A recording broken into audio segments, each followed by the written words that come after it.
RFS rindās atnākt. Centrējums.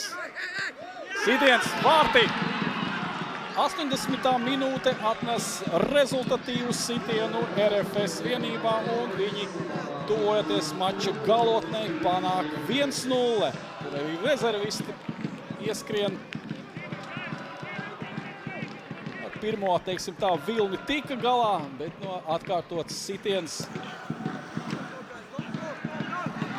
Vēlreiz triec Žiga Lipuščeks, bumbu vārtos. Pirmoreiz jau tā teikt, arī bija savs caurskatīšana, tad tā bija ļoti īsa. Un 2-0. 2-0. Futbola klubs RFS. Cīņas pašā izskaņā nostiprina savu pārsvaru. Panāk 2-0. Stefans Paničs realizē 11 metru soda sitienu par Ķiguru nogāšanu soda laukumā.